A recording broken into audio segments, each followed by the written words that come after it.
किसान आंदोलन का आज 19वां दिन, लेकिन अब तक अपनी मांगों को लेकर किसान लगातार प्रदर्शन कर रहे हैं और आज किसान भूख हड़ताल पर हैं। सुबह 8 बजे से ही किसान नेता दिल्ली से लगे बॉर्डर्स पर धरना दे रहे हैं और सरकार के भरोसे के बाद भी किसान अपनी मांग माने जाने का लगातार दबाव बना रहे हैं।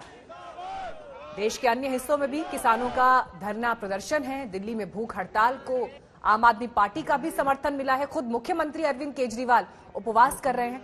हालांकि इस पर जबरदस्त निशाना केंद्रीय मंत्री की तरफ से भी साधा गया। उनका यह कहना है कि ये सिर्फ ढोंग है जो अरविंद केजरीवाल कर रहे हैं। लेकिन इस बीच आपको हम सिंधु बॉर्डर, गाजीपुर बॉर्डर और टिकरी बॉर्डर की भी तस्वीर दिखा रहे थे।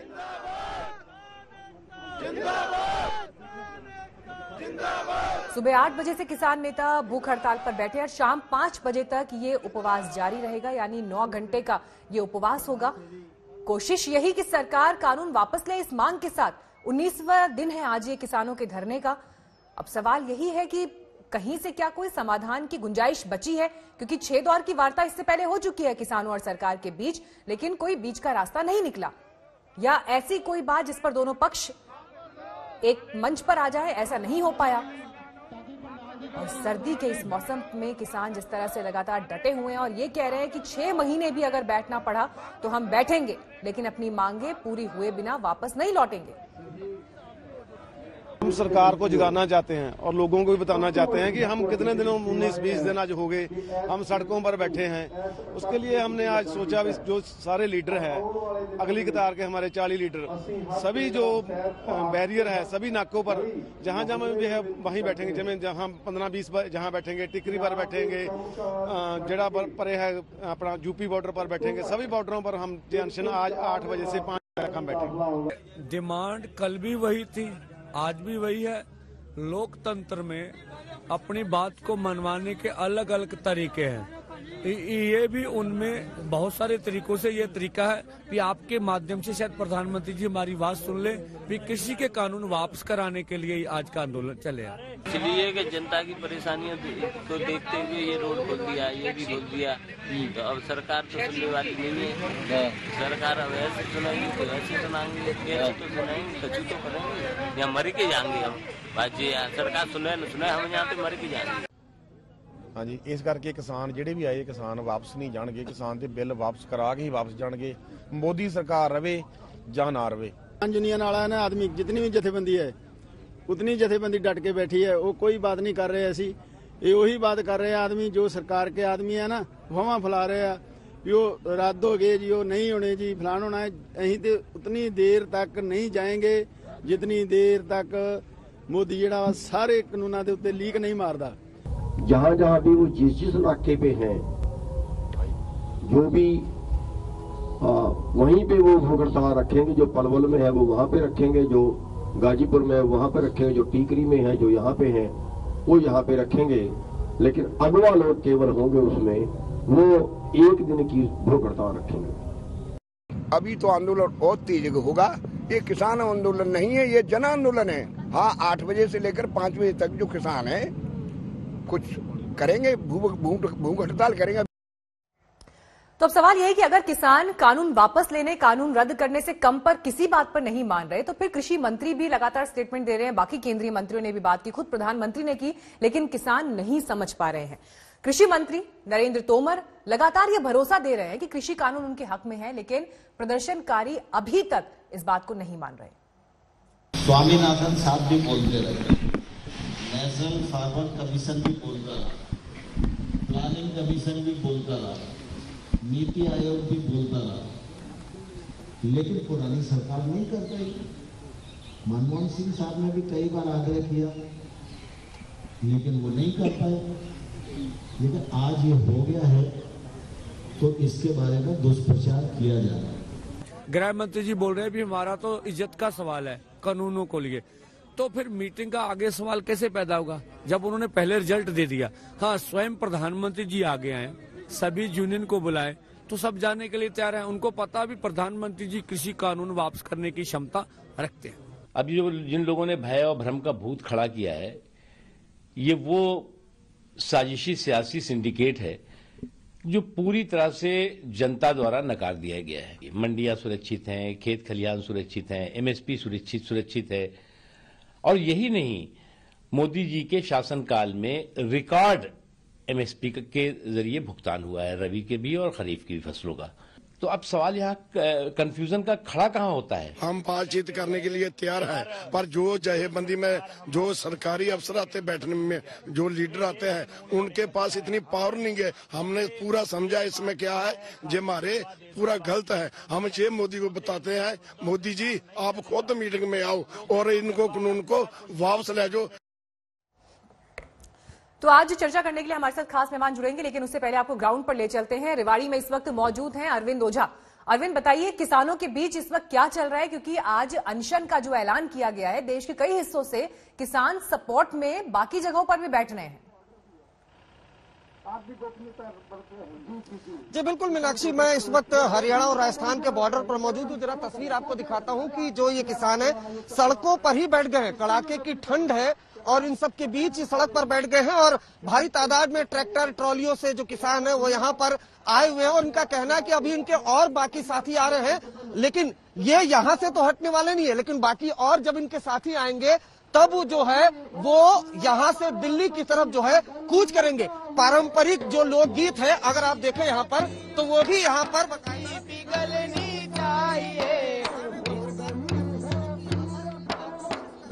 वो आप आपको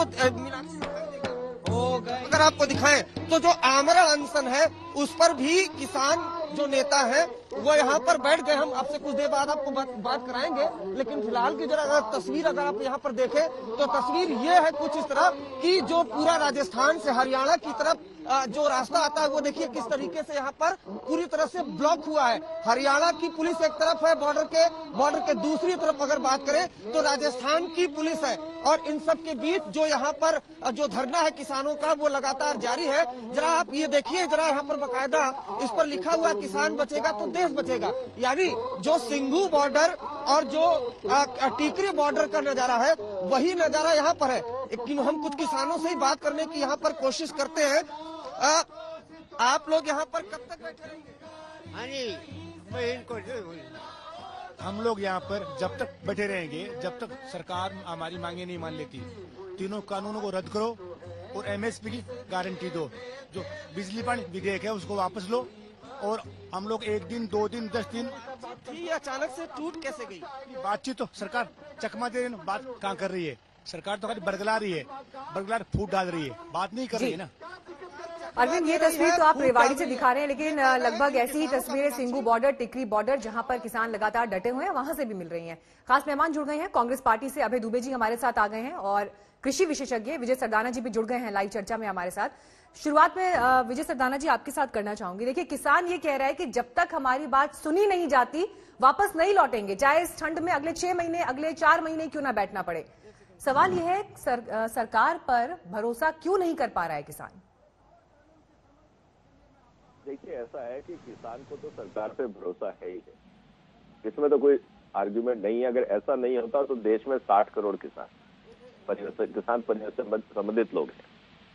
समस्या ये है कि इसके पीछे कुछ लोग हैं, हम माने या ना माने, जिनका हित इन नए कानूनों से हर्ट होता है। और कोई भी इंसान कानून पढ़ ले, लाइन बाय लाइन पढ़ ले और ये देखे कि किसका फायदा है किसका नुकसान है। जिसका नुकसान है वो निश्चित रूप से चिंतित होगा और वो प्रोटेस्ट करेगा, यह मैं मानता हूँ। इसके अंदर डेमोक्रेसी में कोई दिक्कत कि जो लोग वहाँ बैठे हैं वो किसान नहीं है। देखिए, आप समझिए इस बात को। अब ये चीज आपको समझ नहीं है पत्रकार, अलग अलग बॉर्डर्स पर नहीं सुनिए आपने नहीं, आप पहले मेरी बात सुनिए। नहीं सर, आप मेरी बात सुनिए। हमारे जो संवाददाता हैं वो वहां पर गए हैं, वहां पर लोगों से बात की है। अभी अरविंद ओझा आपको रेवाड़ी से दिखा रहे थे, जो ये बता रहे हैं कि इससे हमें नुकसान पहुंच रहा है। तो ये बात तो ठीक नहीं है ना कि आप आउटराइटली रिजेक्ट कर दें जो प्रदर्शन कर रहा है, इतनी सर्दी में बैठा है वहां पर, कोई बिना किसी परेशानी तो वहां नहीं बैठा होगा। ऐसा है मैडम, आप इस बात को समझिए, ये दुनिया बड़ी विचित्र होती है, ठीक है? थोड़ा सा पूरी बात करने दीजिए, आप सीधा कंक्लूजन पे आ जाते हैं एज ए एंकर। आप डिटेल में समझना। मुझे सर आप एंकरिंग मत सिखाइए, ठीक है? मैं आपसे ये पूछ रही हूँ, आप कृषि विशेषज्ञ के तौर पे आए तो उसी हिसाब से मुझे जवाब दीजिए। मैं आपसे आप मुझे पॉइंट पर जवाब दीजिए, ठीक है? पॉलिटिकल जवाब मुझे बीजेपी से और कांग्रेस से जो मेहमान आए हैं वो देंगे। मैं आपसे ये पूछ रही हूँ कृषि एक्सपर्ट के तौर पर कि किसान भरोसा क्यों नहीं कर पा रहा है, तो आप मुझे उन पॉइंट्स पर जवाब दीजिए। आपने 3 मिनट का सवाल पूछा, मेरे को 2 मिनट बोलने देंगे? आपने 1 मिनट का जवाब दिया और उसमें जो आपने बातें बोली हैं मुझे उनको काटना पड़ेगा। अगर आप आउटराइटली सारे किसान जो वहां बैठे हैं अगर आप उनको रिजेक्ट करेंगे तो आप मेरा सवाल ध्यान से सुनिए। मेरा एक लाइन का सवाल आपसे ये, किसान सरकार पर भरोसा क्यों नहीं कर पा रहा है, बताइए। अब मैं आपसे एक चीज पूछ रहा हूँ, आपने इन किसानों से, जितने आपके पत्रकार फील्ड पे, उनसे कहिए किसानों से जरा बात करें कि आपको कौन सी लाइन पसंद नहीं है कानून की, ये तो पूछे। आप जब ये कह रहे हो कि कानून वापस लो, आपकी चीज खराब है, खराबी क्या है ये तो बताओ। आप ये नहीं बता रहे, आप ये नहीं बता रहे कि इसमें क्या दिक्कत है। आप ये कानून वापस लो, कल अगर मैं वापस ऐसे दूसरा किसान ग्रुप कोर्ट में जाता है कि सरकार मनमर्जी से कानून बनाती है, मनमर्जी से वापस लेती है, बगैर किसी डिफेक्ट के आपने कानून वापस ले लिया, जब तक आप डिफेक्ट नहीं बताओगे आप चीज को रिजेक्ट कैसे कर रहे हो? क्योंकि आपको पसंद नहीं है इसलिए चीज खराब है, इसलिए पूरी दुनिया के कानून वापस हो जाए क्योंकि मेरे को पसंद नहीं है। ऐसे देश चलता है। मेरे को इनकम टैक्स पसंद नहीं है, आप वापस ले लो। मेरे को सर्विस टैक्स पसंद नहीं है, आप वापस ले लो।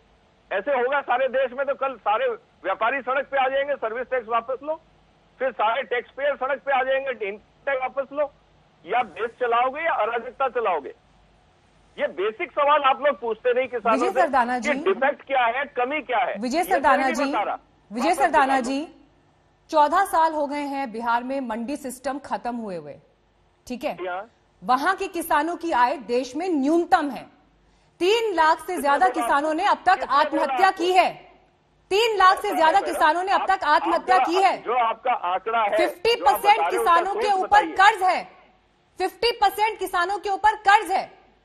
सरकार दावा कर रही है कि अगले साल से किसानों की आय दोगुनी हो जाएगी। जो डेडलाइन दी थी उसके लिए भी 1 साल बचा है सिर्फ। और किसान अगर बॉर्डर पर बैठा है तो आप उसे आउटराइटली रिजेक्ट कर देंगे ये बोलते हुए कि इन्हें पता ही नहीं है कि क्या किस बात में दिक्कत हो रही है। और आपको ये लगता है कि सरकार जो प्रेजेंटेशंस दे रही है उससे खेती में जो हल लगाता है किसान अपने हाथ से और पैर से, जो वहां पर मौजूद है, जो इस बारिश को सहता है, जो इस हर तरह के मौसम को सहता है, उसे आप प्रेजेंटेशन देके समझा लेंगे। कम से कम जब बातचीत हो तो इतनी गुंजाइश होनी चाहिए कि जो इंसान वहां पर बैठा है प्रदर्शन करने के लिए उसे आप आउटराइटली रिजेक्ट ना करें। इतनी मिनिमम एक्सपेक्टेशन आपसे की जाएगी। इस देश में हर सेक्टर के लोगों की आय दोगुनी हो गई है। एक इंसान को भी एक इंसान जो किसी नॉर्मल जॉब प्रोफाइल में होता है उसे भी एक इंक्रीमेंट मिलता है। किसानों को कितना इंक्रीमेंट मिल पाता है? बीते 70 सालों में किसानों के साथ क्या हुआ है? किसी एक दल की बात नहीं है यहाँ पर, लेकिन प्रॉब्लम ये है कि हम ये एड्रेस ही नहीं करना चाहते हैं। प्रॉब्लम ये है कि हम एड्रेस ही नहीं करना चाहते हैं। इसी बातचीत को यहीं से आगे मैं दूसरे मेहमानों के पास भी लेके जाना चाहूंगी। ठीक है, मैं आपके पास दोबारा आऊंगी, आप कंप्लीट करिएगा। सुधांशु त्रिवेदी जी, अनशन पर आज बैठे हैं किसान। 19वां दिन है ये आंदोलन का और शायद बीते 6 साल में जब से मोदी सरकार है देश में, सबसे बड़ी चुनौती इस वक्त आपके सामने है। सुधांशु जी, आपको आवाज मिल रही है? जी, 6 साल की सबसे बड़ी चुनौती इस वक्त आपके सामने है सुधांशु जी। अन्नदाता जो देश को अन्न देता है आज अनशन पर बैठा है। देखिए, सरकार किसानों के संदर्भ में, ये मेरी आवाज इको कर रही है, इसको ठीक करवा दीजिएगा, पूरी तरीके से संवेदनशील है। सिर्फ एक ही आंकड़ा है जो एमएसपी की बात करते हैं। उससे पहले के 10 साल में 3.25 लाख करोड़ रुपए की एमएसपी दी गई थी और पिछले 6 साल में लगभग 8 लाख करोड़ रुपए की एमएसपी दी गई, यानी 2.5 गुने से अधिक एमएसपी की अभी दरें जो हैं उन्होंने अनाउंस की। परंतु अभी मैं जो बात सुन रहा था, आपने विजय सरदाना जी से बात कही, ठीक है, किसानों को अविश्वास है। मैं विनम्रता से पूछना चाहता हूं, आपस में कितना विश्वास है किसानों में? जब सरकार ने कहा कि 5 लोग आके बात कर ले तो क्यों नहीं हो पा रहा है? आज तक जितने बड़े बड़े आंदोलन हुए तो कोई एक व्यक्ति उसका नेतृत्व करता है। चौधरी महेंद्र सिंह टिकैत का आंदोलन हुआ था राजीव गांधी जी के समय में, अभय दुबे जी को याद होगा, बोट क्लब पे थे, 5 लाख किसान थे, स्टोन थ्रो डिस्टेंस था, चौधरी महेंद्र सिंह टिकैत थे ना। किसानों को उससे पहले आंदोलन हुए, चौधरी देवीलाल नेतृत्व करते थे ना। उससे पहले चौधरी चरण सिंह थे। दक्षिण भारत में जब हुआ ये महाराष्ट्र में तो शेतकारी किसान संगठन के शरद जोशी थे। अभी आंदोलन हुआ, अन्ना हजारे थे। जेपी आंदोलन हुआ, जेपी मूवमेंट था तो जेपी उसके नेता थे। अरे भाई, खुद कहते कांग्रेस वाले कि महात्मा गांधी नेता थे स्वतंत्रता आंदोलन में। ये कौन सा विश्वास या अविश्वास का संदेह पैदा होता है कि कोई नेता ही नहीं है, किससे बात की जाए? 5 लोग नहीं, 5 नहीं करेंगे। अब सारे 42 यूनियन बात करना चाहते हुए विनम्रता से पूछता हूं, कोई एक यूनियन बता दे जिसका कोई अध्यक्ष ही ना हो। कह दी नहीं तो हमारे जितने 5,000 सदस्य हैं या 20,000 सदस्य हैं सबके साथ बात करेंगे। तो ये जो स्थिति है अपने में संदेह उत्पन्न करती। दूसरा, मैंने कहा अच्छा मान लिया ये कानून वापस ले तो एमएसपी कानूनन हो जाएगा क्या? एमएसपी तो लॉ नहीं था। अब दूसरी बात, अभी आपके ही चैनल पे सुरजेवाला जी ने बोला कि सरकार को तो, केंद्र सरकार को तो अधिकार ही नहीं है कृषि पे कानून बनाने का, तो ये गलत है, राज्य सरकारों पे अधिकार है। तो भाई राज्य सरकार में नियम बना दो ना कि एमएसपी लीगल है, किसने रोका है? किसान आज बड़े आंदोलन की तैयारी में है। आंदोलन के 19वें दिन किसान भूख हड़ताल शुरू कर चुके हैं और आज सुबह 8 बजे से शाम 5 बजे तक ये उपवास रहेगा। किसानों को देश के अलग अलग हिस्सों से समर्थन मिल रहा है।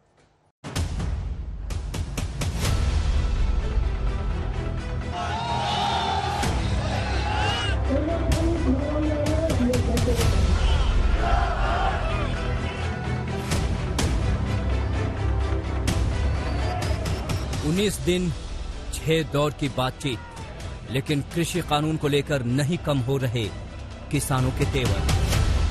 किसान आंदोलन अब अगले चरण की ओर बढ़ रहा है, जो पहले से ज्यादा बड़ा होता नजर आ रहा है।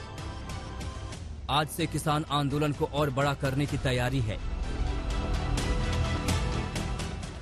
आज किसान नेता भूख हड़ताल कर रहे हैं। सुबह 8 बजे से 5 बजे तक ये हड़ताल रहेगी। सिंघू, टिकरी, पलवल, गाजीपुर सहित सभी नाकों पर अनशन पर किसान नेता बैठेंगे। दिल्ली जयपुर बॉर्डर को बंद किया जाएगा। देश भर के जिला मुख्यालयों के बाहर धरना दिया जाएगा। हमारा जैसा प्लानिंग था उस अनुसार जयपुर हाईवे जो है वो जाम करने में सभी किसान साथियों ने सफलतापूर्वक उसमें योगदान दिया, तो उसका भी हम धन्यवाद करते हैं। अलॉन्ग विद जितने पूरे देश के जितने किसान साथी हैं वो यहाँ तक दिल्ली कूच करें और जितना भी मतलब जहाँ पे जाम लगा हो उसमें सहयोग दे। हमारा लक्ष्य है, समय हमारा तय है कि जब तक हमारी मांगे नहीं मानी जाएंगी हम आंदोलन निरंतर जारी रखेंगे पूरी ताकत के साथ। और भी किसान किसी भी प्रकार से आएंगे यहाँ आते जाएंगे। कल से ही किसान आंदोलन की तादाद दिल्ली से सटी सीमाओं पर बढ़नी शुरू हो गई थी, जिसे देखते हुए प्रशासन अलर्ट पर है। दिल्ली से सटी सीमाओं पर भारी सुरक्षा बल की तैनाती की गई है। वहीं किसानों के रूट को देखते हुए जिला प्रशासन अलर्ट पर है।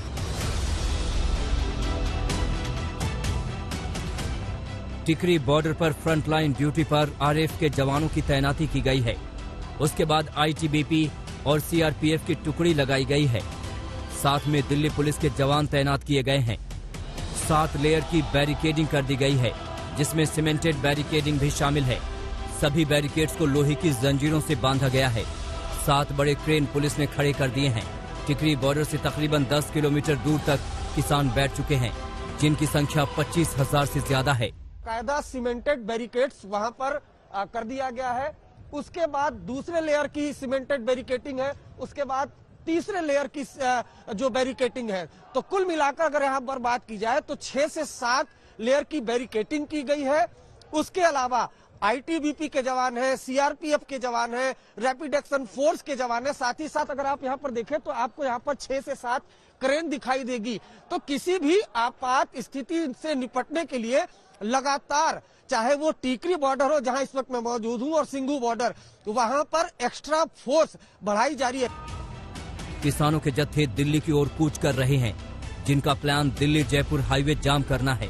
शाहजहांपुर से निकले किसानों को रास्ते में रोक दिया गया है।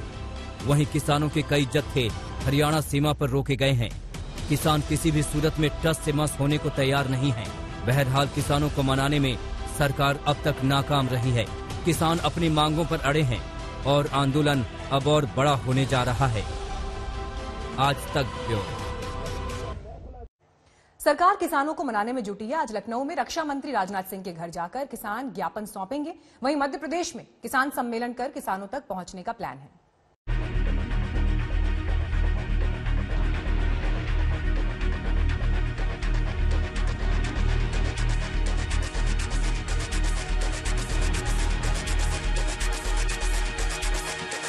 किसानों की मांग है तीनों कानून रद्द करो। सरकार का दावा है कानून क्रांतिकारी है। किसान का आक्रोश बोल रहा है दिल्ली में बैठकर कानून बनाने वाले खेती क्या जाने, ये कानून काला धब्बा है। सरकार से 6 दौर की बातचीत इसी रशाकसी की भेंट चढ़ गई। किसान अपनी मांग पर अड़े हैं, सरकार अपने रुख पर कायम है। हालांकि किसानों के सामने संशोधन के साथ प्रस्ताव भी भेजे गए, लेकिन किसान ने उसे छलावा बताकर खारिज कर दिया।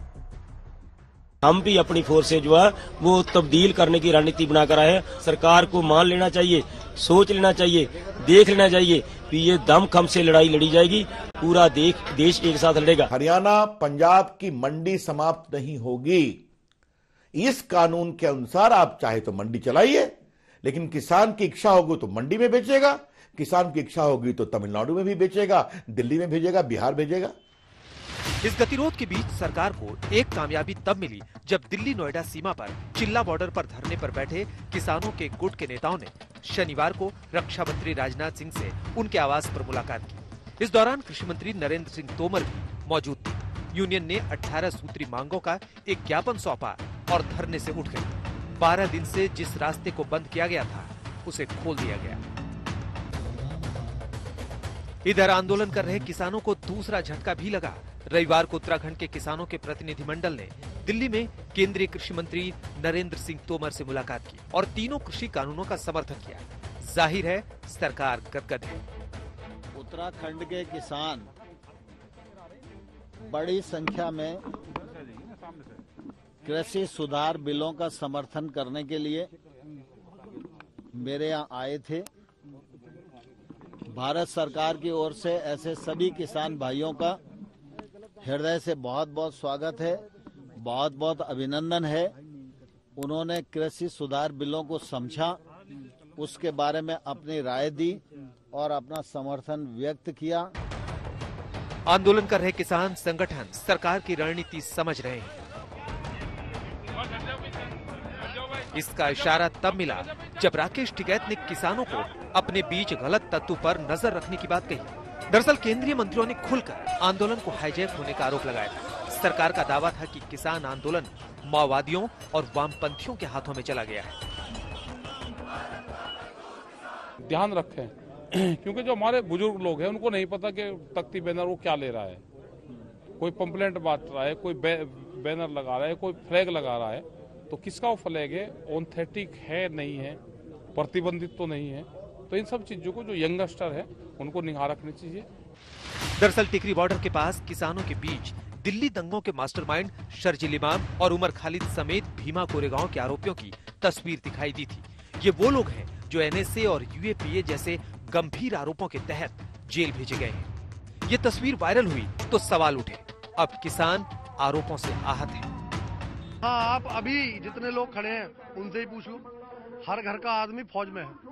मेरे 2 मामा फौज में हैं, लेकिन क्या मुझे बताओ इनके घर से कोई फौज में है तो वो भी खालिस्तानी और पाकिस्तानी है क्या? तो सरकार जो है बरगलाने काम कर रही है, किसानों पर उल्टा सीधा आरोप लगा रही है। और किसान से जुड़ी जनता है। सरकार ने किसानों के सामने संशोधन के साथ प्रस्ताव भेज दिया है। किसान इस प्रस्ताव को खारिज कर चुके हैं और अब किसान और सरकार के बीच गतिरोध कायम है। किसान झुकने के मूड में नहीं है। वहीं दूसरी तरफ सरकार ने अब तक ऐसे कोई संकेत नहीं दिए हैं कि वो तीनों कानूनों को रद्द करने की मांग को स्वीकार करेगी। यानी दोनों पक्ष अपने रुख में बदलाव करने के लिए तैयार नहीं दिख रहे हैं। ऐसे में सवाल उठता है कि आखिर ये संघर्ष कब तक चलता रहेगा, क्योंकि दिल्ली में गिरता तापमान और किसानों में नाराजगी का चढ़ता पारा दोनों ही खतरनाक है। कमलजीत संधू और आशुतोष मिश्रा के साथ अरविंद ओझा, दिल्ली आज तक। कर रहे हैं इस बात पर कि किसान अब 19वें दिन भी आंदोलन पर बैठे हैं और लगातार ये कह रहे हैं कि ये आंदोलन आगे और बड़ा स्वरूप लेगा, लेकिन सरकार के साथ जो अब तक उनकी बातचीत रही उसमें कोई नतीजा नहीं निकल पाया है। और आज से अनशन की शुरुआत हो रही है। सुबह 8 बजे से शाम 5 बजे तक किसानों का ये अनशन चलेगा। दिल्ली के मुख्यमंत्री भी किसानों के समर्थन में उपवास रख रहे हैं। हालांकि केंद्रीय मंत्री प्रकाश जावड़ेकर ने मुख्यमंत्री अरविंद केजरीवाल पर निशाना साधा और कहा कि वो ढोंग कर रहे हैं किसानों का हितैषी होने का। इस बीच अरविंद केजरीवाल का एक ट्वीट भी आया जिसमें वो ये कह रहे हैं कि आप जहां भी हैं किसान भाइयों के लिए उपवास रखें। लेकिन केंद्रीय मंत्री प्रकाश जावड़ेकर ने इस उपवास को पाखंड बताया। अब सवाल यह है कि एक तरफ सियासत चल रही है लेकिन किसान 19 दिन से सड़क पर, और देश के कई ऐसे हिस्से हैं जहां पर आज किसानों के समर्थन में जो बाकी किसान संगठन हैं, किसान नेता हैं या किसान हैं, वो भी बैठे हैं अनशन पर। खास मेहमान लगातार हमारे साथ जुड़े हुए हैं। अभय दुबे जी, आपके पास में आना चाहूंगी। पहले सेगमेंट में आपके पास में नहीं आ पाई थी। आरोप विपक्ष के ऊपर भी अभय दुबे जी ये लग रहा है कि आप सिर्फ किसानों के मुद्दे को उठा रहे हैं, लेकिन अपना राजनीतिक मकसद साधना आपका हित है। और ये सवाल इसलिए क्योंकि अगर कृषि सुधार को लेकर सरकार कोई कानून ला रही है तो वैसे ही सुधारों की मांग और उसके लिए प्रयास तो जब आप लोग सत्ता में थे आपने भी किए थे। हाँ मीनाक्षी जी, देखिए ये बात बिल्कुल ठीक है कि अटल बिहारी वाजपेयी जी से लेकर कांग्रेस पार्टी की जो सरकारें रही है उसने एग्रीकल्चर रिफॉर्म्स पर काम किया है। और अटल बिहारी जी ने एपीएमसी एक्ट 2003 का एक मॉडल एक्ट दिया था, क्योंकि वो भी मानते थे कि ये राज्यों का अधिकार है और राज्यों को तय करना चाहिए। मोदी सरकार ने, अहंकारी सरकार ने कुठाराघात किया। अभी सुधांशु त्रिवेदी जी कह रहे थे तो बिल्कुल आप व्यापार पर कानून लाए हैं सुधांशु त्रिवेदी जी। आप शेड्यूल 7 एंट्री 33 जो ट्रेड है उसके आधार पर लेकर आए, और जो एंट्री 14 एग्रीकल्चर वो तो स्टेट सब्जेक्ट है। अब मैं सिर्फ 3 उदाहरण देता हूं आपको मीनाक्षी जी। एक, पहली बात आप देखिए 265 मिलियन टन का प्रोडक्शन था जब कांग्रेस की सरकार थी, और उसके बाद मोदी सरकार आई तो 290 मिलियन टन, मतलब प्रोडक्शन थोड़ा बढ़ गया। लेकिन जो हमारा इंपोर्ट था वो 6,623% बढ़ा दिया मोदी सरकार ने। 134 करोड़ रुपए का इंपोर्ट होता था, अब 11,000 करोड़ रुपए से अधिक का इंपोर्ट होने लगा। जो एक्सपोर्ट था वो 30,000 करोड़ रुपए से घटा दिया। ये मोडस ऑपरेंडी है मोदी सरकार की कि किसानों को नुकसान पहुंचाना है, क्योंकि 94% फसल उनकी बाजार के हवाले है। अभी ये सरदाना साहब कह रहे थे, इनसे पूछिए, खुद सरकार ने 14 गलतियां निकालकर किसानों को दी कि हाँ ये 14 संशोधन है जो हम कर सकते हैं। मोदी सरकार को चाहिए था कि वो किसान भाइयों से देश के पहले बात कर लेते और कानून राज्यों को प्रेरित करते कि राज्य अपने आधार पर बनाए। सुधांशु त्रिवेदी जी ने कहा कि राज्य एमएसपी का क्यों नहीं निर्धारण कर सकते। अरे सुधांशु जी, आप जानते हैं कि नीति और मूल्य आयोग समर्थन मूल्य का निर्धारण करता है और उसके बाद वो देश भर में लागू की जाती है। राज्य अलग अलग ये कानून नहीं बना सकते हैं। समग्रता से सभी राज्यों को बनाने के लिए केंद्र को इसकी पहल करनी होगी। पंजाब ने ये शुरुआत कर दी। सुधांशु जी जवाब दीजिए, फिर हमारे साथ किसान नेता संधू साहब भी आ गए, उनके पास मुझे जाना है। फटाफट सुधांशु जी प्लीज आंसर। देखिए, मैं केवल बिंदु पे उत्तर देता हूं। मैंने ये थोड़ी कहा कि एमएसपी राज्य सरकार तय कर दे। मैंने कहा law and order state subject है, किसी भी चीज को अपराध घोषित करना सरकार के हाथ में, राज्य सरकार कर दे। किसने मना किया है? जैसे हमने कई चीजों को अपराध घोषित किया ना अपने राज्य में, धर्मांतरण को अपराध घोषित किया, केंद्र सरकार की परमिशन नहीं चाहिए ना। उसी प्रकार आप कर दीजिए कि एमएसपी जो केंद्र सरकार घोषित करेगी उससे कम पर यदि कोई बेचेगा उसको जेल हो जाएगी। दूसरी बात, कल सुरजेवाला जी ने कहा कि 14 संशोधन हो गए, इसका अर्थ हुआ कि ये गलत है। तो मान्यवर संविधान में तो 100 से अधिक संशोधन हो चुके हैं। इसलिए इस प्रकार की आधारहीन, तर्कहीन, तथ्यहीन बातें नहीं करनी। ठीक है, जसविंदर सिंह संधू भी आ गए हैं टिकरी बॉर्डर से हमारे साथ। मैं आ रही हूं, अभी जी आ रही हूं आपके पास, एक सेकेंड। संधू साहब, मेरा सवाल आपसे ये है, किसान आज से अनशन पर बैठ रहे हैं, ठंड का ये मौसम है, सरकार को भी इस बात की चिंता है और देश में आम लोगों के मन में भी किसानों के प्रति एक भावना है कि ये मामला जल्द से जल्द सुलझे। लेकिन जब सरकार संशोधन के लिए तैयार है, आपको आश्वासन दे रही है, तो फिर ये जिद कहां तक जायज है कि इस तरह से बॉर्डर्स को ब्लॉक कर दिया जाए और यूं ही ठंड में आप लोग बैठे रहें? मैं आपके माध्यम से मैं बताना चाहता हूं कि किसान ऐसे नहीं बैठे, किसी का दिल नहीं करता इस ठंड में बैठने को। ये अपने हक मांग रहे हैं। संशोधन की तो बात ही नहीं, सारा कानून ही रद्द होना चाहिए मैम, जिसमें बहुत बड़ी त्रुटियां हैं। सारा कानून ही काला है जो कि किसान के हक के बिल्कुल अगेंस्ट है। किसान ने, पंजाब के किसान ने वो मेहनत करी, पूरा वर्ल्ड में उसका है। तो ये सरकार ने देखो क्या करा, एक उसके गले पर एक गोडा रख के उसको मारने की कोशिश करी है। ये आराम से नहीं बैठे, जिनको बैठना इसका, यहाँ जो देखो यहाँ की जनता का बहुत सहयोग है, पर यहाँ बैठना जो है ना वो एक बहुत ही मुश्किल कड़ी है।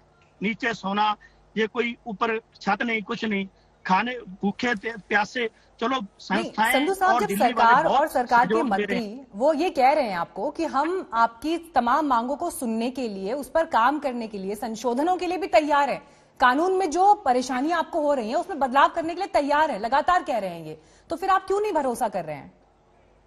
हम भरोसा किस बात का करें? किसान और आड़तिया इन्होंने सभी जो जब से देश अपना आजाद हुआ तब से जो चला आ रहा है, जो चाहते हैं, मान लो किसान और वो कानून चाहते हैं, उसको नहीं मंजूर तो सरकार गले क्यों थोप रही है? उसको नहीं चाहिए।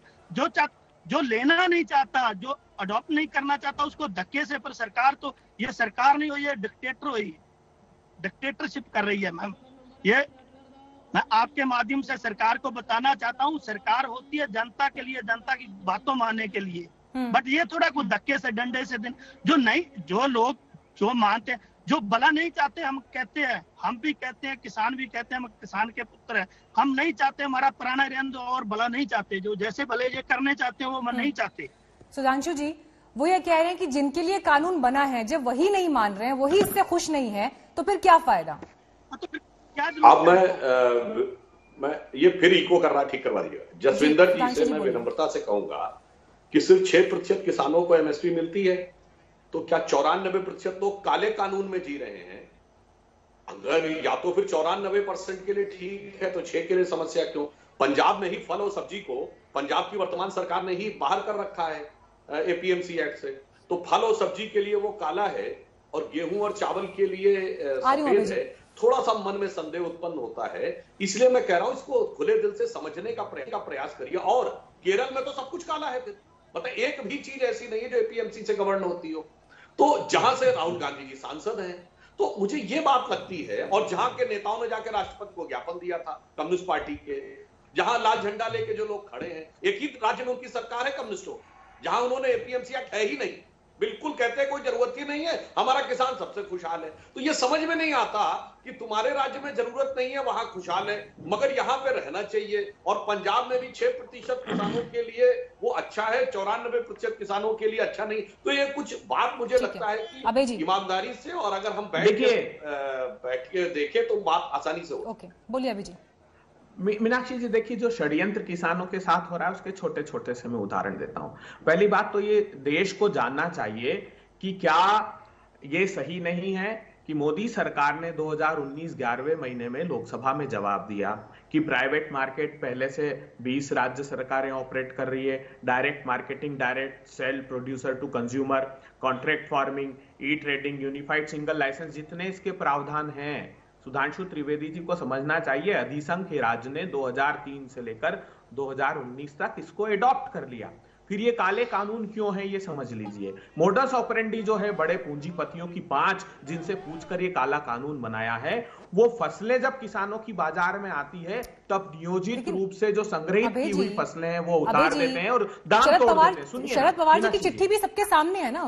हाँ, वो यही है, चिट्ठी पढ़िए ना, इनको कहिए 2003 का जो मैंने पहला सवाल ही आपसे ये पूछा था कि जब आप लोग सत्ता में होते हैं तो आप भी तो यही प्रयास करते हैं ना। ज्यादा समय तो आप लोगों ने शासन किया और किसानों की हालत पूरे देश में क्या है वो सबको मालूम है। ये इनको अंतर समझना पड़ेगा जो शरद पवार जी कह रहे हैं, जो अटल बिहारी जी ने कहा। शरद पवार जी ने वही 2003 के मॉडल एक्ट का रेफरेंस दिया है। अभय जी, वो राज्यों को नहीं, मेरा सवाल अभी जी आपसे ये है, देखिए एक परिस्थिति ऐसी बनती जा रही है देश में जिसका आरोप सरकार, मोदी सरकार और उनके मंत्री भी लगातार लगाते हैं कि उनकी तरफ से जो भी कानून या फैसला लिया जाता है, आप लोग यानी विपक्ष विरोध करता है सिर्फ विरोध करने के लिए, उस पर उसका कोई आधार नहीं होता। और हाल तो ये हो गया है कि कोई भी बड़ा फैसला अगर सरकार की तरफ से लिया जाता है, संसद से पास होता है, तो भी सुप्रीम कोर्ट चला जाते हैं आप लोग।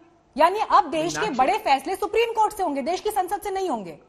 मीनाक्षी जी, आजाद भारत के इतिहास में एक कानून बनाइए जिस पर कोई की भी सरकार हो, जिसमें जो स्टेक होल्डर्स हैं उनसे कंसल्टेशन नहीं किया गया हो। एक कानून बनाइए। हमने तो प्रतिपक्ष को विश्वास में लेकर, चाहे वो वनाधिकार का अधिनियम हो, चाहे वो खाद्य सुरक्षा का कानून हो, चाहे वो राइट टू एजुकेशन हो, सारे जितने कानून कांग्रेस ने बनाए या उसके पहले की पूर्ववर्ती सरकारों ने बनाए। ठीक है, ये देखिए अभय जी, बड़ी खबर भी देख लीजिए। इस वक्त एक बड़ी खबर आ रही है, दिल्ली के मुख्यमंत्री निशाना साध रहे कैप्टन अमरिंदर पर और कह रहे हैं कि साठगांठ कर लिया उन्होंने केंद्र सरकार के साथ।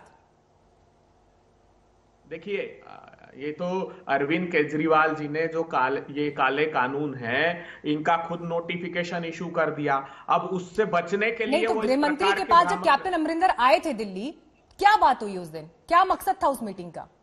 देखिए, अमरिंदर सिंह जी ने खुद ने बताया कि मैंने साफ गृह मंत्री जी से कहा है कि ये कानूनों को वापस लेना होगा, लॉ एंड ऑर्डर की सिचुएशन खराब हो रही है, किसानों में अनरेस्ट है, ये साफ उन्होंने कहा। और ये अमरिंदर सिंह पहले मुख्यमंत्री हैं देश के जिन्होंने तय कर दिया कि पंजाब में समर्थन मूल्य से नीचे अनाज खरीदा तो 3 साल की सजा होगी। देखिए मीनाक्षी जी, जो मैं बात कह रहा था, आप देख रहे हैं आपस में एक दूसरे में क्या अविश्वास है। ये प्रतिस्पर्धात्मक राजनीति और कुछ नहीं है। ये केवल वोट बैंक की होड़ है कि मैं कैसे जाके कब्जा करूं। केजरीवाल जी बताइए, 23 तारीख को नोटिफिकेशन जारी करते हैं, फिर अंतरात्मा की आवाज 15 दिन में पलट जाती है। अब वो कह रहे हैं कि अमरिंदर सिंह मिले हुए हैं, अमरिंदर सिंह कह रहे हैं कि भाजपा गलत कर रही है। अभी हमारे मित्र अभय दुबे जी ने कहा कि बड़े उद्योगपतियों के लिए, अभय दुबे जी आपको पता है कि खाद्य प्रसंस्करण में दुनिया की सबसे बड़ी कंपनी कौन है? नेस्ले। और उसके साथ सबसे पहले बातचीत करके एक एग्रीमेंट की शुरुआत कब हुई थी? अगर ना पता हो तो आपके सुलभ संज्ञान के लिए बता देता हूं, 1961 में जब नेहरू जी प्रधानमंत्री थे। मेच्योर कब हुआ? 1967 में जब इंदिरा जी प्रधानमंत्री थी। आज ये मैगी वैगी सब उसी से आती है, ठीक है। दूसरी सबसे बड़ी कंपनी कौन है? पेप्सी, खाद्य प्रसंस्करण में, जिसके साथ पहला एग्रीमेंट पंजाब सरकार में कब हुआ? पंजाब में 1988 में जब राजीव गांधी प्रधानमंत्री थे। अभी मार्च 2019 में किया, उसकी एक और फैक्ट्री का उद्घाटन किया कैप्टन अमरिंदर सिंह ने। हमें समझ में नहीं आता, ये नेस्ले और पेप्सी के लिए तो सब कुछ होना चाहिए, और यहां पर आप कह रहे हैं बड़े जो जिन उद्योगपतियों का नाम लेते हैं उनके बाप है। और मैं एक और बात संदेह व्यक्त करता हूं, ये फल और सब्जी को आपने इसीलिए तो बाहर नहीं कर रखा है कि आलू पेप्सी आराम से खरीदता रहे, 8 रुपए किलो, 7 रुपए किलो, 10 रुपए किलो किसान से, और हमें पैकेट में मैं रोक रही हूं, आपको समय की कमी है मेरे पास। लेकिन देखिए, सवाल यही बना हुआ है कि अलग अलग पक्षों की तरफ से दावे अलग अलग हैं, लेकिन किसान 19 दिन से सड़क पर मौजूद है, बॉर्डर पर बैठा हुआ है, और अभी भी कोई ये गतिरोध टूटने की दिशा दिखाई नहीं दे रही है। ऐसे में हल कैसे निकलेगा, ये सरकार को सोचना है।